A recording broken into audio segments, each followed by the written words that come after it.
Elon Garcia. Quem é Elon Garcia? Elon, pelo Elon Garcia. Elon Garcia é um jovem que nasceu em Curitiba no ano 1935, em fevereiro, no dia 26. A sua família é de Castro. Meu pai era de Castro e, como eu estava para ser recebido, naquele tempo a cidade de Castro não tinha os recursos necessários e eu fui transferido para Curitiba, para nascer em Curitiba, na casa do meu avô, que era professor do Instituto Paranaense.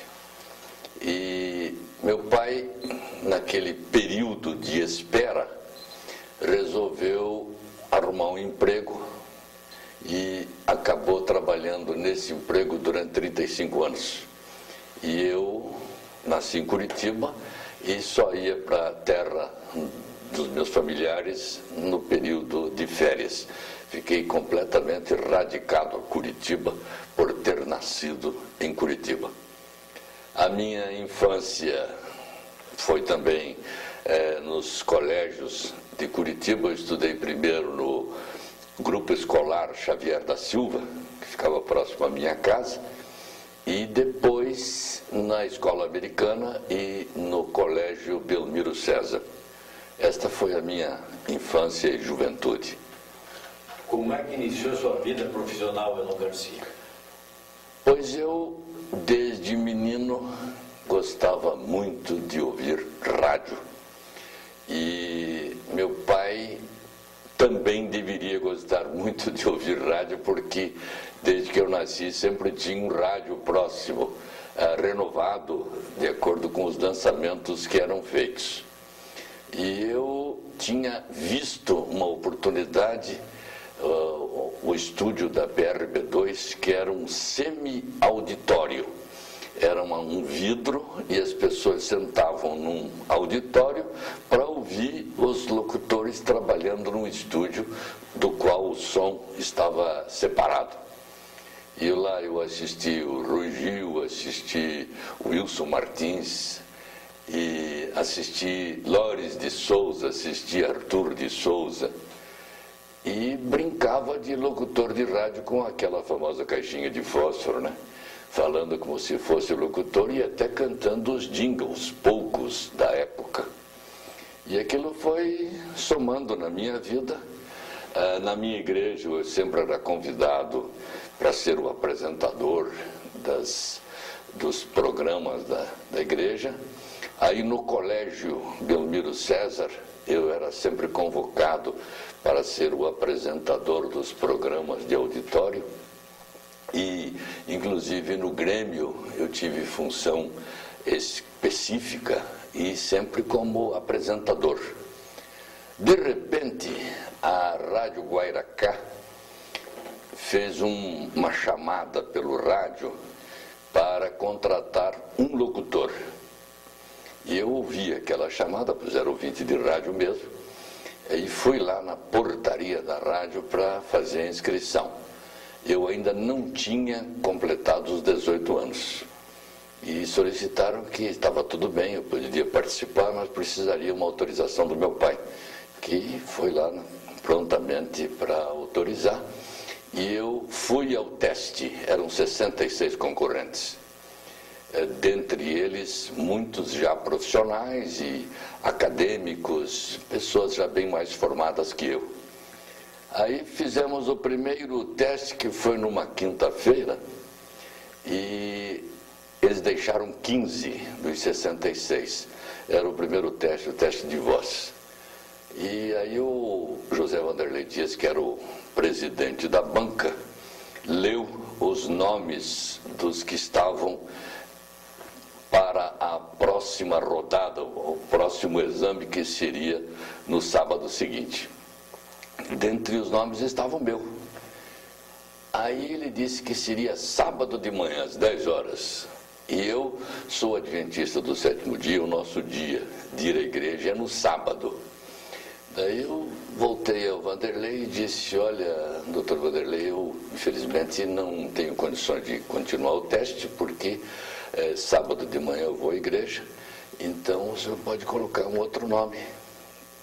Aí ele disse, não, entre aqui. Entrei na sala e ele comunicou a todos os presentes que o exame estava transferido para terça-feira, às 21 horas. Daí tudo bem, fomos na terça-feira às 21 horas, e aí era um teste já com nomes de música, música clássica, leitura de textos atrapalhados e tal. E, por sorte, deveria ser sorte mesmo, eu fui classificado. Eu e mais um outro locutor, que por sinal era profissional, o Miguel, que nos tornamos amigos posteriormente. Aí, naquela classificação, fomos para a final, que foi uma quinta-feira. Aí era um teste de improviso. Lembro até hoje que o assunto era o café. E no ano seguinte, 53, aconteceu em Curitiba a Exposição Internacional do Café. Era um assunto que saía nos jornais todo dia, as próprias emissoras de rádio falavam muito sobre o assunto. E eu estava preparado para esse tema, sem saber. Aí era para falar 5 minutos e tiveram que bater a campainha para parar os 5, porque ainda tinha mais assunto. Por uma vocação natural, e todos os que trabalham em rádio têm isso, nascem com isso, eu tinha uma estrutura mental para falar do assunto, o que agradou bastante a comissão examinadora. Daí eu estava já contratado para o cargo de locutor, e naquele tempo tínhamos as classificações de locutor anunciador, depois passava locutor comercial, e daí então o locutor, como é que era o terceiro? Locutor anunciador, locutor animador, locutor animador. Então, daí eu comecei a carreira, até gostei disso, que tinha essa carreira, e comecei, logo passei a locutor comercial, e depois como locutor animador, e foi uma surpresa para mim que vieram artistas de São Paulo para um grande show no auditório da Rádio Aracá, e aí então o Júlio Xavier Viana me nomeou para fazer a apresentação daquele show. E aí eu passei a ser locutor animador, falando de improviso na programação. Foi assim que começou a minha vida radiofônica e vida profissional, que era o meu primeiro emprego. Naquela época, passar num concurso de locução era passar um concurso para o Banco do Brasil. Nossa. Eu queria que você explicasse isso. Teste de leitura de inglês, francês, músicas, apresentação, como você referiu, uma parte de improviso. O teste começava com o teste de voz. Naquele tempo, a vontade que se tinha que o locutor tivesse voz, e os microfones não eram tão bons como hoje. Realmente, se não tivesse uma voz forte, não teria sucesso. Então, o primeiro teste era o teste de voz. O segundo teste era a capacidade de ler um texto que tenha dificuldade de linhas trocadas, de palavras trocadas, e esse era um dos testes. O próximo, como teria que anunciar músicas, era preciso ter um conhecimento básico de inglês, francês e italiano, que eram as línguas da época. E espanhol a gente vai meio no chute. Então precisava ter esses conhecimentos. Eu havia, sem saber que eu iria fazer aquele teste, eu tinha feito aqueles cursinhos que na época a própria escola oferecia, né? E eu tinha conhecimentos inclusive de alemão, e conhecimentos de inglês, de francês. Se estudava francês no ensino do segundo grau, e inglês, e o italiano era por conta própria, porque muitas das músicas da época tinham na língua italiana, inclusive a música clássica, grande parte era em italiano. Então se precisava ter uma preparação assim, coisas que valeram para a vida toda. Que ano foi só? 1952 o teste, e eu comecei comecei a trabalhar efetivamente como profissional no dia 23 de dezembro de 1952. Elon, depois desse período inicial na Rádio Guaracá, para onde é que você foi? Daí aconteceu o seguinte, eu estava muito bem na Guaracá, gostava demais do pessoal. Aí a Rádio Clube Paranaense, a PRB2, anunciou que iria, com a chegada da onda curta, formar uma grande equipe de locutores. E aí isso correu à praça. E eu tive a honra de ser convidado, até nem tanto pelo aumento salarial que teve, mas muito mais pelo fato de pertencer à grande equipe de locutores que iria falar na onda curta. E eu lá fui para a Rádio Clube Paranaense. Neste dia, o primeiro dia, o pessoal da rádio, inclusive, dentre outros, o Paulo de Avelar, me avisaram que, olha, você tome cuidado porque na sua cabeça está a Rádio Guaracá, hein? E aqui você tem que dizer PRB2 Rádio Clube. Aí um deles escreveu numa folha de papel e deixou bem na frente, na mesa, escrito Rádio Clube Paranaense PRB2. E eu não tive dúvida, olhei para o papel e disse Rádio Guairacá. Fica no subconsciente, depois precisava cuidar muito para não errar nesse lapso língua, né? Elon, voltando a esse passado brilhante seu, no tempo que você estava fazendo lá teste, o José Vanderlei Dias, para ser contratado para Guaracá, lembra de alguns nomes que depois também se tornaram famosos, que competiram ou participaram desse concurso com você? Tem uma porção, e dentre eles fez até citação num discurso em que ele foi homenageado, o doutor Newton Luiz Pereira, foi ministro do Superior Tribunal de Justiça, numa oportunidade em que ele foi homenageado, ele citou a minha presença, dizendo que ele até tinha certa mágoa, porque ele participou daquele teste e eu tinha sido vencedor. Isso talvez uma mágoa passou rápido, porque nós fomos nos encontrar na Rádio Clube Paranaense, porque ele se tornou o Prosdóximo Informa, era um noticiário famoso em Curitiba e nos tornamos grandes amigos.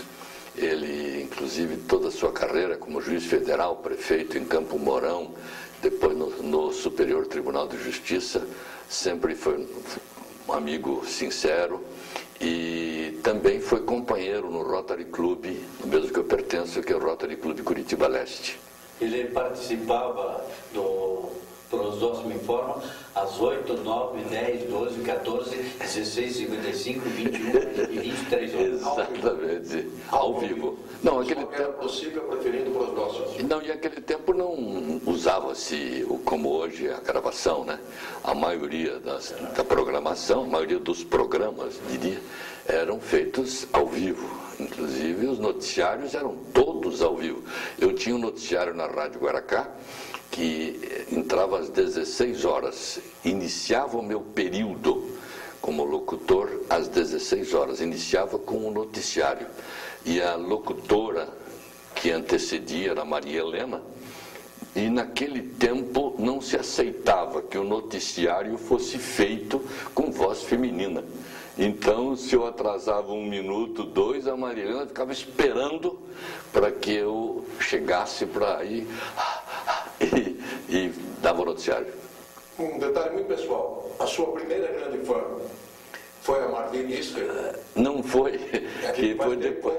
Ela conheceu através da rádio. Eu queria que você contasse o episódio, que você lia umas poesias. Sim, isso é depois. Isso depois, eu já era depois disso aí. Quando eu estava na Rádio Clube Paranaense, a minha esposa era atleta, jogadora de basquete, foi vice-campeã brasileira. E eu era fã, eu que era fã da jogadora de basquete. Pode citar o nome de algumas colegas? Sim, era a Glé, Marta e outras famosas lá. A esposa do Salim Maloquita? Exatamente, era daquela equipe.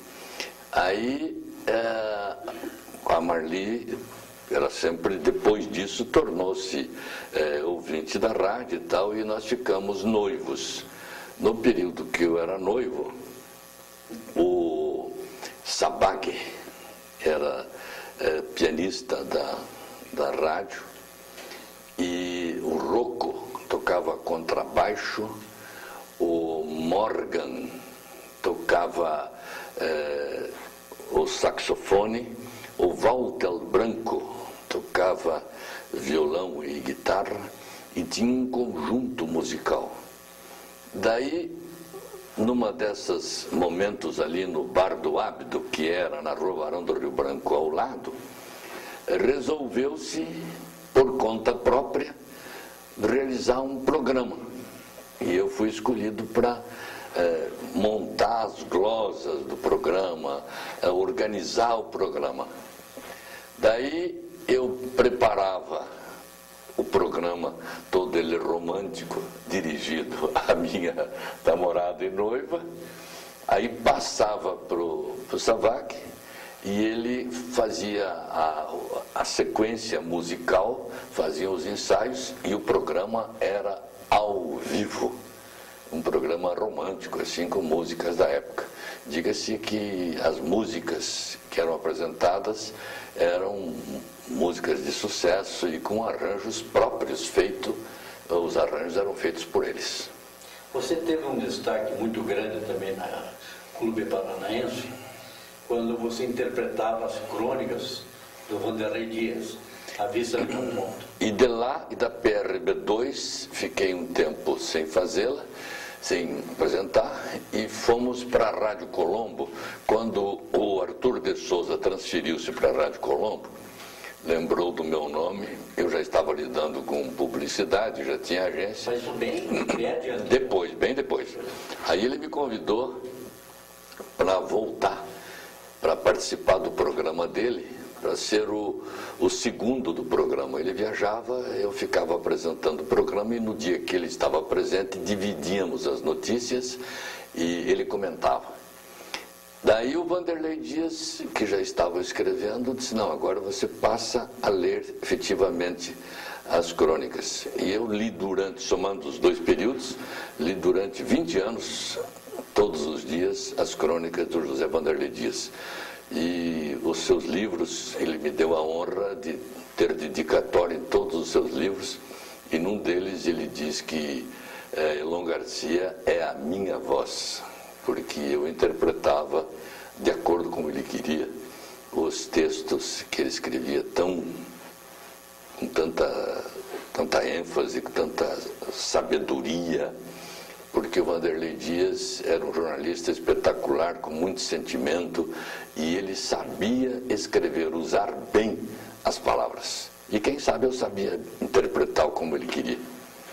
Elon, daquele menino ainda do início da vocação, da caixinha, né, de fósforo, depois a Rádio Guaracá, depois a Rádio PRB2, a Rádio Colombo, você entrou numa fase, simultaneamente com a publicidade, uma fase mais profissional do rádio, que foi, me parece, a Rádio Independência depois, onde foi que você começou profissionalmente um crescimento de viver exclusivamente do rádio. Conta como foi isso. Bom, eu estava na Rádio Emissora Paranaense, o Renato estava lá também, e eu fazia a Rádio Emissora, Rádio Curitibana e a televisão. E digamos que éramos bem pagos, mas não tão bem pagos como nós imaginávamos que deveríamos ser pagos. Isso é o Canal 12.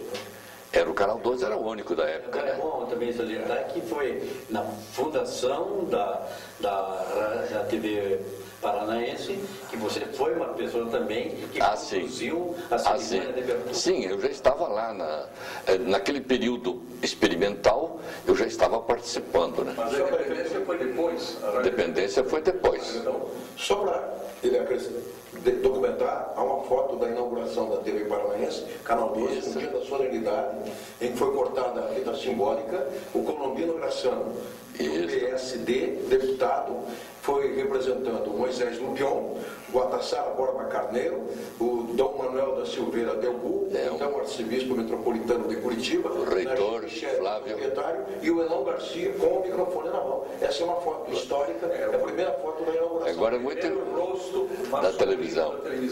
É o Renato, no seu livro, estampou essa fotografia histórica. E eu estava dizendo que nesse momento, aí a gente estava satisfeito, mas não estava satisfeito. Repentinamente me aparece um convite. Eu até então só conhecia venda pelos cursos que a gente fazia. Era muito interessante esse período. As pessoas vinham a Curitiba, professores, vinham a Curitiba fazer esses cursos de uma semana, 15 dias, um mês, e deixavam um convite para a rádio, porque eles anunciavam na rádio. Então deixavam um convite para quem se interessasse, e eu gostava da ideia e participava daqueles cursos. E aí fiz vários cursos de venda, cursos de marketing, curso disso, daquilo, que eu realmente não sabia para que serviria. Mas achava que conhecimento é conhecimento. E frequentava os cursos, participava. Aí, de repente, o José Cardoso de Almeida estava na empresa MAP, cuja sede era em São Paulo, e de lá me telefona me perguntando quanto você ganha somando tudo que você ganha, cachê e tudo. Aí fiz a conta, ligo para você em 10 minutos. Eu fiz a conta, passei para ele e ele responde: daqui 10 eu telefono para você, eu estou em São Paulo na sede da empresa. Tá. Daí a empresa está fazendo uma proposta para você do dobro do que você ganha. Aí não tem jeito, né? Aí não tem jeito. Aí eu pedi admissão, foi difícil, inclusive, eu ter a aceitação da demissão da rádio. Fiquei um mês, e o Renato é testemunha disso, fiquei um mês trabalhando após as 6 horas na rádio para organizar o departamento de publicidade para o meu sucessor. E entrei agora na publicidade para valer, entrando todos esses conhecimentos que eu tinha e assumindo a direção. Continuei na televisão, fazendo os comerciais. Nós tínhamos o teleshow CCI, que era o Ari Fontoura que escrevia. Tínhamos o teleteatro CCI, que era o Simval Martins. E eu fazia Missão Impossível, e eu fazia os comerciais destes programas que eram exibidos em nome da MAP. A MAP tinha a CCI, que era a corretora dos imóveis, e construía-se na época o edifício Acácia, o edifício Bradesco e o Parque Balneário Caiobá. O sucesso de venda do Bradesco foi espetacular. Nós tínhamos comprado um ano de publicidade pensando que as coisas fossem devagar, e em 6 meses os empreendimentos já estavam vendidos, e a MAP era uma empresa muito séria, manteve o contrato com a televisão, e nós ficamos fazendo comerciais de prestígio no restante do contrato. E até havia um certo agradecimento à televisão e aos jornais que nós tínhamos contratado pelo sucesso da publicidade. Quer dizer, puxa, se eles fizeram um sucesso tão grande, capaz de sucesso de venda, então agora corta. Não, mantivemos até o final do contrato. E o Parque Balneário Caiobá também foi um sucesso de vendas? Na época, sim. Depois, diretorias que se sucederam, daí a coisa foi modificada e tornou-se um hotel. Neste período que nós estávamos o senhor Osman Pierre, que era um engenheiro presidente da MAP, me chamou lá na sua sala e disse: olha, aqui na empresa você vai ter pouco sucesso, porque o lugar que você pode ocupar depois do cargo que você ocupa seria o meu. E eu não posso sair da empresa. Então, eu estou propondo para você, vou montar um escritório para você montar uma agência de propaganda, da qual nasce a agência com a conta da MAP. O que você acha? Estava aceita a proposta e saímos para a agência de publicidade. Fomos trabalhar e durante um ano e pouco, e daí de repente as coisas foram mudando, a sequência da vida foi mudando, e eu encontro com o Jair Brito, que me dá o seguinte recado: eu estou contratado para montar uma estação de rádio em Curitiba que se chama Rádio Independência, e foi citado o seu nome e todos aprovaram o seu nome. Você não gostaria de... Puxa, aí rádio na minha vida. Aí é duro, né? Você deixa tudo que tem para trás. E aí acertamos a agência, passou para o outro sócio a minha parte, e eu fui para a Rádio Guaracá, perdão, para a Rádio Independência com o Jair Brito. Aí lembro que organizamos o departamento comercial a partir das desenho das faturas e todo aquele material, e a rádio foi ao ar, e pela competência do Jair, a nossa programação era um sucesso. E somando os conhecimentos de venda que eu tinha já dos cursos anteriores, eu passei a realizar um departamento comercial moderno, com maneiras novas de abordagem dos clientes, maneiras novas de apresentação dos produtos e até criação de produtos. E eu posso citar um caso que tinha uma empresa em Curitiba que vendia tratores, e era uma pessoa conhecida de nós, rotariano, e um dia ele me falou: olha, eu gostaria de anunciar na rádio de vocês, eu sempre ouço a rádio, né? Mas, poxa, vender trator pelo rádio. Levei o problema para a rádio e, conversando com o Jair, o pessoal de notícias, departamento de notícias, criou-se a mercadoria para quem vendia trator. Aí houve, eles criaram o Patrulha Rodoviária, que naquele tempo nós não tínhamos as facilidades de saber o estado das estradas, nem do Paraná, rapidamente, tinha que telefonar para o lugar e tal. Aí nós conversamos com o Saul Raiz, que era o diretor do DR, e contamos a ideia para ele. E ele gostou demais da ideia e passou a dirigir todos os postos da Polícia Rodoviária Estadual para mandarem informações em determinado horário para a central do DR, que era no edifício Garcês, e às 6 horas o nosso repórter ia lá para captar estas informações, e às 9 ia ao ar o noticiário da Patrulha Rodoviária, que era patrocinada pela empresa de tratores, e repetia às 9 horas da manhã. Foi um tremendo sucesso, era bastante utilizado o programa ET, que era o Patrulha Rodoviária. Com isso fica assim evidenciado de que o rádio tem produto para todos os produtos a serem anunciados. Eu quero voltar, me permitam aqui o seguinte: você na Rádio Emissora Paranaense se notabilizou como um apresentador, como um comunicador das mais lindas vozes do rádio do Paraná.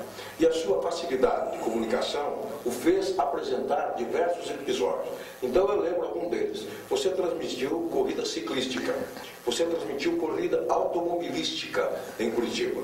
Você transmitiu da sede do Curitiba Futebol Clube um programa aos domingos pela manhã pela Rádio Emissora Paranaense. Eu não sei se você chegou a fazer futebol também. E depois você transmitiu pela Rádio Independência concurso de Miss Paraná, de Miss Brasil, Festival de Música. Eu queria a tua melhor cobertura como repórter ou como apresentador na rua. Porque nós, inclusive, trabalhamos juntos em diversos episódios. Qual foi o mais famoso para a época que teve uma grande repercussão? Talvez o mais famoso você não citou. Nós tínhamos o Carnaval de Curitiba e o Carnaval era transmitido pelo rádio com interesse de todo o interior do Paraná e também em Curitiba. Pela emissora? Pela emissora paranaense.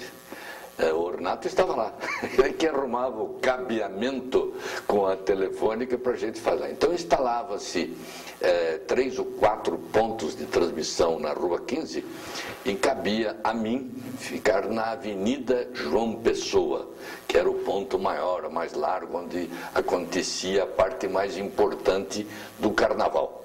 Num destes eventos, eu quero abrir um parênteses inclusive, que o primeiro Carnaval transmitido pela televisão, fomos nós que fizemos, e foi da Sociedade Thalia. Nós transmitimos toda a programação e a rádio e a televisão eram veículos fortes. Os blocos, com a permissão da Thalia, entraram inclusive lá, desfilaram, porque estava se fazendo a primeira transmissão do Carnaval pela televisão. Volto lá no Carnaval de rádio. Daí uma destas apresentações desses carnavais, choveu em Curitiba a partir de 5 horas da tarde, chuva, e os blocos. E aí a transmissão não podia pifar, tem patrocínio, tem tudo. Então nós falamos de 8 horas da noite até as 10 da noite, e o Renato deve lembrar disso, sem a passagem de nenhum bloco, fazendo o alegre Carnaval de Curitiba. E a multidão aqui aguardando a passagem dos blocos carnavalescos. Chove em Curitiba, mas não tira o ânimo dos foliões. Mentira, não tinha nada. Mas um outro grande espetáculo que você apresentou, só para emendar, foi o Chico Buarque de Holanda pela primeira vez em Curitiba, logo após. Aí pela Rádio Independência. Com a Amanda. E quantas mil pessoas em Praça? Nossa, foi na Marechal Deodoro, em parceria com o Santa Mônica Clube de Campo, com o Jofre Cabral. A avenida ficou, a Marechal Deodoro, interrompemos o trânsito e as pessoas ficaram na borda do edifício Bradesco, que era a sede urbana do Santa Mônica Clube de Campo. Foi um sucesso espetacular. Inclusive toda a espera, a chegada. Diga-se que a Rádio Independência tinha um processo, isso somada à competência do Jair e todos os que participavam da rádio, a gente quando entrava num evento participava fortemente dele, ou seja, anunciava todo intervalo, fazia com que se mobilizasse a cidade pela informação. Este foi o grande sucesso da Rádio Independência. Quando se entrava em algum assunto, dentre outras, essa eu vou citar a marca, nós sempre usávamos essas promoções, né? E daí eu tinha um amigo, Gil Caldas, que era o representante da Elizabeth Arden, e que eles entregavam amostras grátis nas farmácias que não chegavam ao público.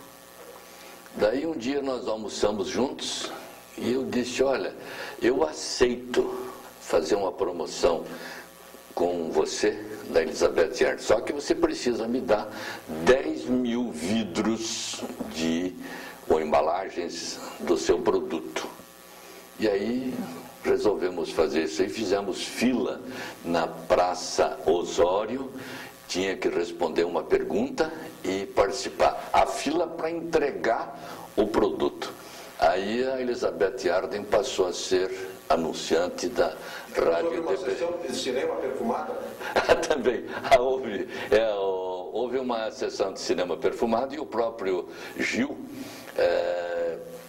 patrocinava uma edição do dia que era feito do Cinemascope, uma edição perfumada da Tribuna do Paraná. E fizemos naquele cinema da Praça Osório, eu acho que era o Cine Plaza, foi feita uma audição, uma exibição com o cinema totalmente perfumado, patrocinado pela Rádio Independência. Mas que coisa bonita foi. Bom, você, depois de tantas passagens importantes, você praticamente se fixou na televisão. Você mergulhou, inclusive, além da TV Iguaçu, na TV Tibagi também, que você respondia comercialmente por ela. E daí para frente você teve a oportunidade de montar a sua empresa, que mantém até hoje. Mas é muito importante você dar uma visão do que você fez nesse período todo, né? Como é que aconteceu essa mudança de rádio para a televisão definitivamente. É curioso essa chegada na publicidade. O rádio já propiciava esta oportunidade, porque eu na rádio emissora paranaense, dentre outras coisas, eu era o redator de textos para serem usados na rádio.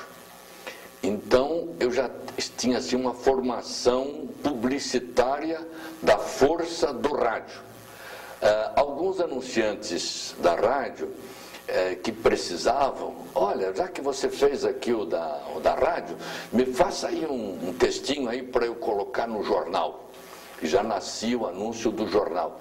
Olha, eu ganhei um espaço aí no outdoor, me escreva um outdoor. E aí eu comecei a produzir amigavelmente, ainda sem uma remuneração conveniente, peças publicitárias, o que realmente me preparou para o futuro. Aí, como eu comecei a lidar, e aí o tempo do Renato, eu que organizava o Cardex, a entrada dos textos no ar. E nós fazíamos com o critério do horário para favorecer o anunciante. Quer dizer, tal produto tem que entrar neste horário porque favorece. Vai somando conhecimentos de publicidade para que o anúncio dê o melhor resultado possível. Você criava anúncios até do Saruhashi, o programa japonês? Essa é boa também. Essa eu tenho que contar essa aí, porque o Saruhashi tinha um programa. Saruhashi tinha um programa japonês, o programa em língua japonesa. E aí era um período que para entrar na onda curta precisava ter tradução simultânea de todos os programas em língua estrangeira. Então o Saruhashi me passava as ideias do que ele iria falar, eu escrevia o texto e depois ele lia o meu texto, que ele conhecia um pouco de português, e aí ele que falava em cima do meu texto. Aí acontecia o seguinte, nas festas da colônia japonesa, eu era convidado. E aí as senhoras vinham, aquelas senhoras mais idosas e tal, me cumprimentavam e falavam em japonês.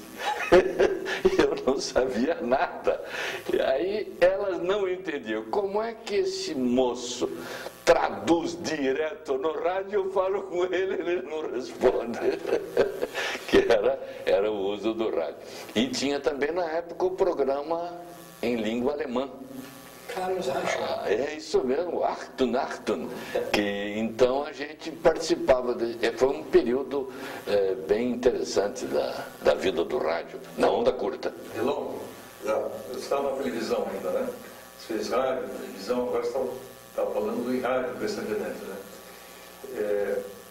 Nos conta, para historiar, deixar na história, o Elon antes da televisão e depois da televisão, quando em 54 você participou da televisão a cabo, o Dilibertiga.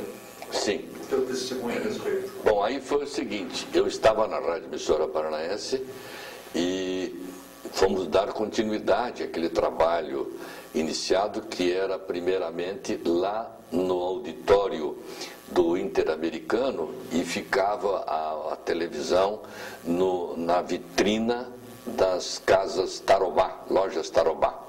Na Avenida João Pessoa. João Pessoa. Daí foi transferido, quando chegou o Olavo, aí foi feito um transmissorzinho com pequeno alcance. Só para complementar, para ficar a informação, Olavo Passos Freire foi o primeiro homem a fazer televisão, quer dizer, construiu a primeira câmera, o primeiro transmissor, e ele foi então convocado para isso. Ele veio de Juiz de Fora.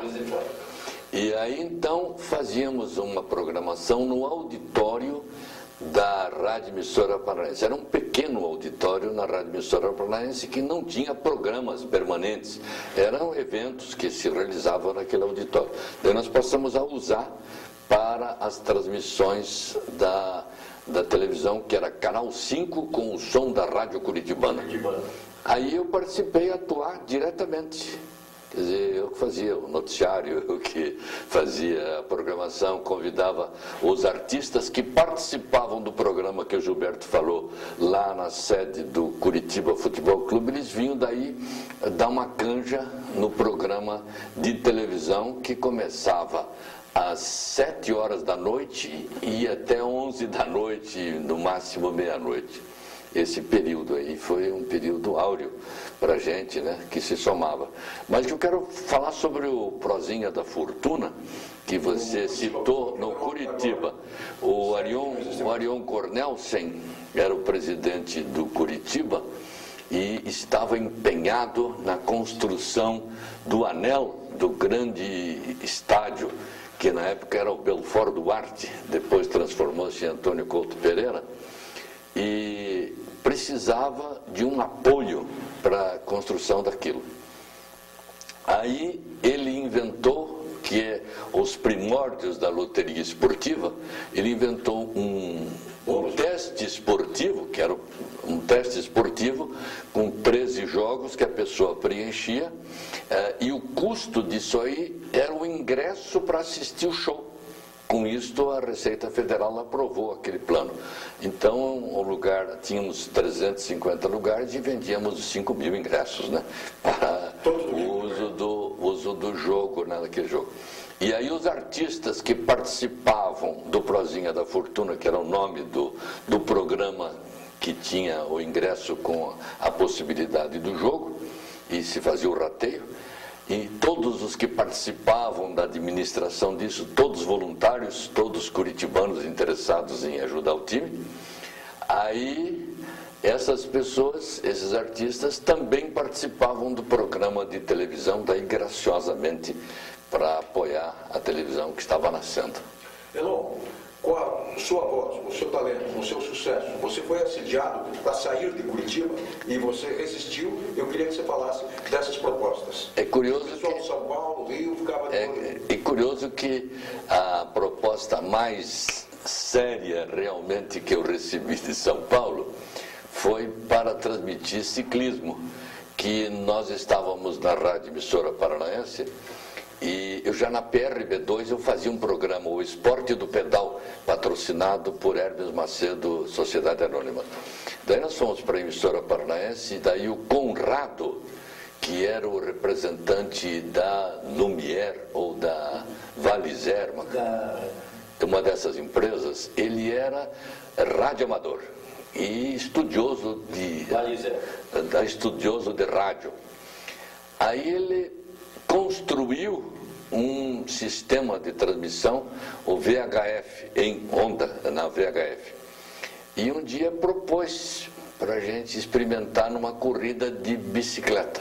Ele mesmo ajudou a montar todo o equipamento, colocamos na caminhonete da rádio, e aí fomos transmitir corridas de bicicleta ao vivo.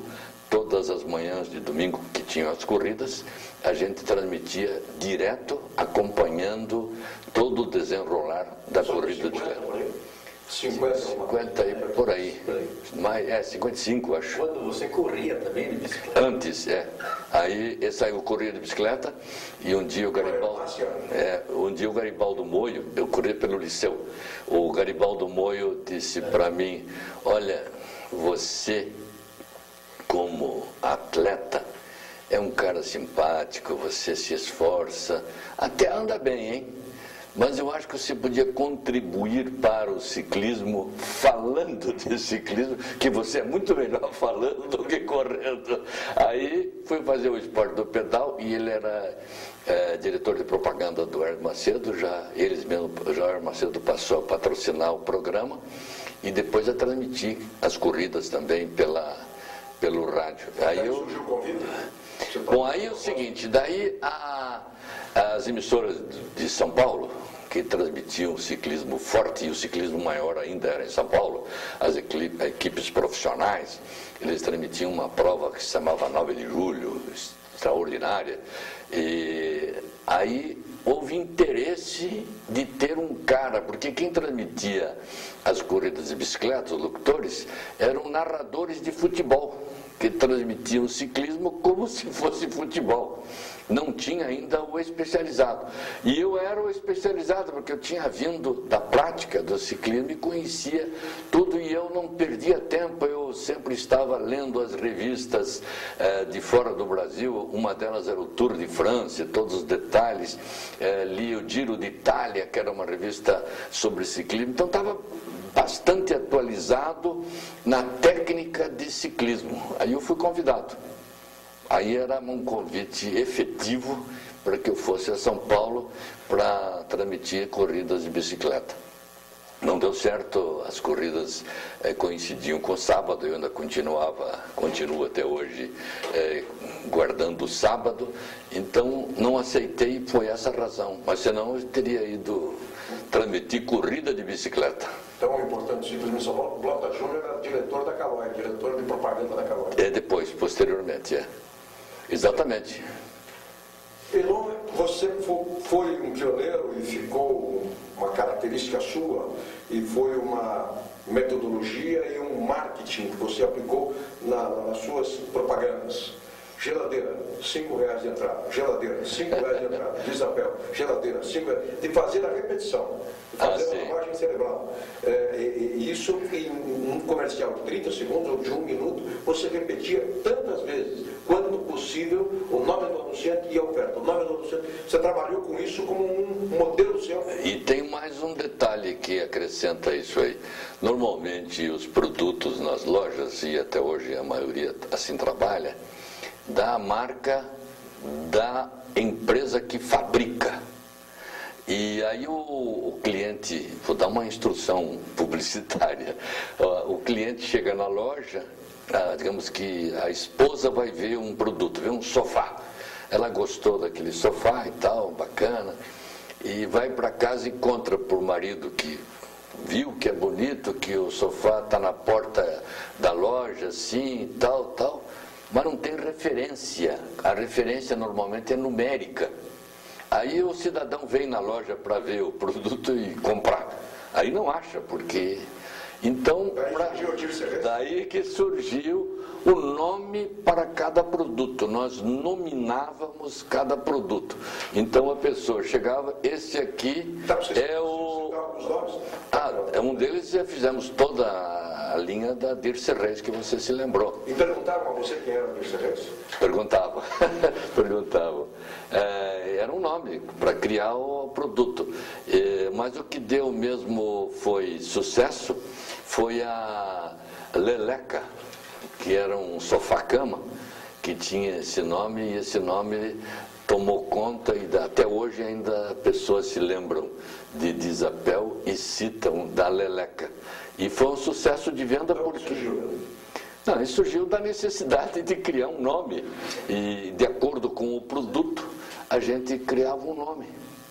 E havia referência, então a pessoa contava que viu aquele produto, depois a gente anunciava pelo rádio e pela televisão, a pessoa decidiu-se a comprar o guarda-roupa Renato. Ele chegava na loja e disse que eu gostaria de ver aquele guarda-roupa Renato que custa tanto de entrada e tanto por mês. Mas você promoveu muito também a venda de roupa. Ah, sim, foi antes, no tempo do Lorde Magazine. No tempo do Lorde Magazine havia uma diferença de costumes. Nós usávamos o seguinte, era apresentado na televisão um traje. Vamos citar um exemplo. Agora está começando a entrar o frio, então Jacques Citronenblat, falecido, ia a São Paulo, nas fábricas, e comprava uma quantidade grande de capas de Shantung, da moda.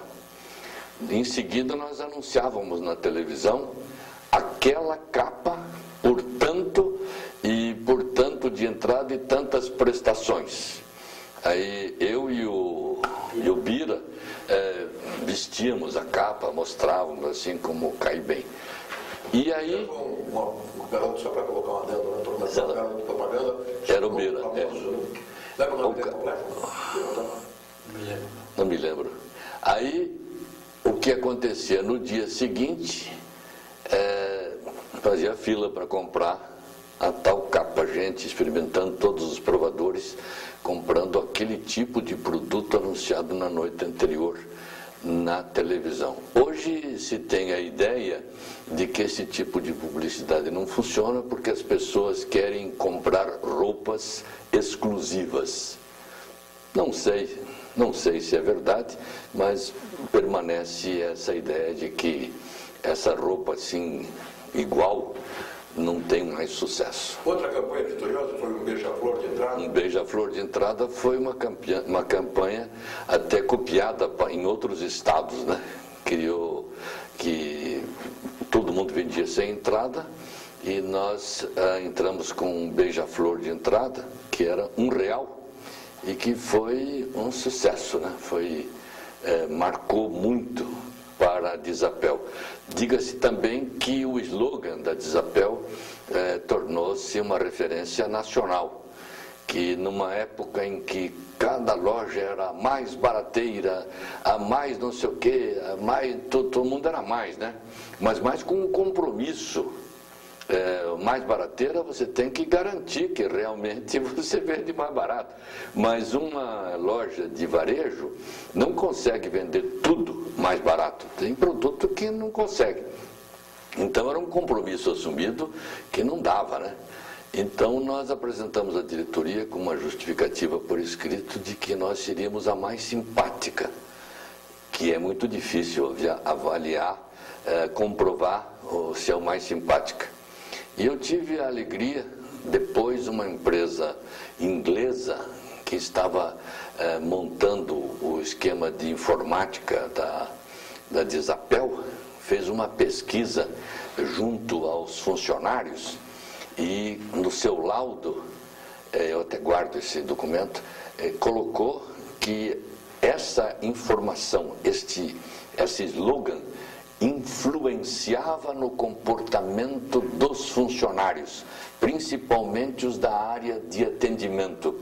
Eles se sentiam comprometidos a se tornarem simpáticos, a atenderem bem ao cliente. Então a mais simpática, aquela informação, não tomou conta apenas do comprador, mas inclusive no endomarketing teve a sua posição importante. Elon, você sente-se realizado em todas as atividades, desde o rádio até a atual agência? Este realizado é um pouco difícil. Eu me sinto satisfeito, feliz pelo que fiz, mas eu achei que poderia ter feito mais. E ainda acho que, dependendo das oportunidades, ainda a gente pode fazer mais. Eu sempre fico muito feliz quando as universidades, as faculdades aqui de comunicação me fazem o convite para proferir alguma aula. Eu até fui a São Paulo, na Unasp, proferi uma série de palestras e lá foi muito gratificante para mim que eu teria 1 hora para uma aula e os professores subsequentes me doaram o horário. Eu falei por 4 horas, uma aula de 4 horas, reunindo todos os alunos de jornalismo e publicidade. Esta aula não foi aula, foi a narração de experiência profissional do que eu havia realizado. Alguns dos alunos aqui do Paraná conheciam as atividades de varejo do que eu tinha realizado. Então focaram, encaminharam todas as perguntas nesta área de varejo. E nesta aula de 4 horas também fizemos uma avaliação dos veículos de comunicação a partir dos nossos da época, de 52, até os mais atuais. Quais os benefícios e as facilidades e a importância destes veículos e a distribuição deles também prejudicando ou ajudando na comunicação. Um dos sucessos da campanha publicitária, das campanhas que você desenvolveu para a Desapel, foi a voz, a marca, a voz de Elon Garcia. A distância é uma oferta da Desapel, especialmente para o rádio, onde só o áudio é importante, né? E aí o resto fica por conta da imaginação. E isso você iniciou e depois não pode mais deixar de ser a voz da Desapel. Houve algum fato curioso? Vocês estão em costas em algum lugar? O senhor que é o dono da Desapel, teve alguns fatos que já nos contou? Várias pessoas entendiam que eu era o dono da rádio, porque dono da Desapel, porque eu participava da publicidade com exclusividade. Agora, a ideia do locutor exclusivo, devo dizer, não nasceu comigo. O Garibaldo Moio, que era diretor de publicidade do Hermes Macedo, me contratou para ser locutor exclusivo de Hermes Macedo no ano que ele estava aqui. E eu aí aprendi que, e por isso aplicamos a Desapel, aprendi que quando a voz já identifica a empresa, diminui a necessidade do ouvinte de prestar atenção para entender a mensagem, porque ele já sabe que é da Desapel. Agora só resta saber que produto eu estou anunciando e o preço e as condições de compra. E em que loja que está o produto. Então, a distância entre o entendimento e a comunicação diminui, porque comunicação realmente não é aquilo que eu falo, mas aquilo que os outros entendem. Elon, concluindo esse nosso agradável bate-papo, eu gostaria que fizessem umas considerações finais sobre tudo que você quiser. Bom, eu quero agradecer a vocês a gentileza de me ouvirem e dizer que estou à disposição para alguma informação que eu possa trazer desses remotos anos de atividade profissional, dizer que eu continuo atencioso e estudando as formas modernas de comunicação, gosto muito disso e continuo escrevendo para algumas empresas e mantendo este contato amigo e nessas oportunidades que temos de nos reunir e trocar ideias e lembrar com saudade do nosso passado de rádio, que é uma das coisas que talvez o rádio nosso da época deixou, foi esta amizade, que todos os companheiros das emissoras eram amigos e que continuamos nesse mesmo ritmo. Cada vez que a gente se encontra é, na expressão exata, uma festa. Muito obrigado a vocês.